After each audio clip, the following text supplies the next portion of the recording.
बिस्मिल्लाहिर्रहमानिर्रहीम। अस्सलाम वालेकुम अज़ीज़ तलबा और तालिबात, उम्मीद है आप सब खैरियत से होंगे। तो चलिए आज हम देखते हैं आज हमने क्या करना है। दूसरे हफ्ते की प्लानिंग नंबर 7 का दूसरा हिस्सा है, जिसमें हमने मश्की सवाल नंबर 4, 9 और 12 करना है और ये हमने किताब पर करना है। अब आपके सामने स्क्रीन पर प्लानर नज़र आ रहा है। उम्मीद है आप सब ने प्लानर स्कूल से ले लिया होगा। जिस तरह यहाँ पे डेट्स डली हुई हैं, इसी तरह आप लोगों ने भी अपने प्लानर्स पे डेट मेंशन कर लेनी है जी। तो अब ये जो हमने काम करना है वो है आपकी प्लानिंग नंबर 7। उस पे आपने आज की डेट डाल देनी है जी। ये काम आपने किताब पर करना है। किताब का आपने सफ़ा नंबर 12 खोल लेना है और यहाँ से आपने अब काम को शुरू करना है। दुरुस्त जवाब मैं आपको बताती जाती हूँ और आप लोग अपनी अपनी किताब पर इसी तरह से उसको निशान लगाते जाइए। मोहतरमा फातिमा जिन्ना ने तालीम का आगाज़ कहाँ से किया? कराची से। कायद-ए-आज़म की अहलिया रत्ती जिन्ना का इंतकाल कब हुआ? 1929 में। तीसरा है मोहतरमा फातिमा जिन्ना ने अपने भाई का साथ किस में दिया? सियासत में।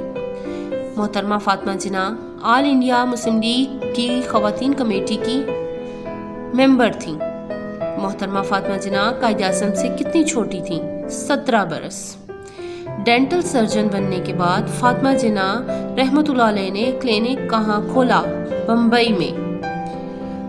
अब चलते हैं सवाल नंबर 9 पर और ये सफ़ा नंबर है आपका 13 जी। अब शुरू करें। इसमें आप लोगों ने मतन को मद्देनज़र रखते हुए मुनासिब लफ्ज़ की मदद से खाली जगह पुर करनी है। यानी आपने एक सबक पूरा पढ़ा है और उसके आपने हिसाब से अपने खाली जगह को पुर करना है। 8 बरस की उम्र में डैश का साया भी सर से उठ गया। दुरुस्त जवाब आपके सामने लिखा हुआ है, यानी बाप का साया। इंसानियत की खिदमत का जज्बा ज़माना डैश ही से इनमें मौजूद था। इसका दुरुस्त जवाब है तालिब इल्मी। तीसरा है मुहाजिरीन के लिए इनकी खिदमात डैश से लिखने के लायक हैं। दुरुस्त जवाब है आबेज़र। चौथा है कौम ने इन्हें डैश का लक़ब दिया। दुरुस्त जवाब है मादरे मिल्लत का।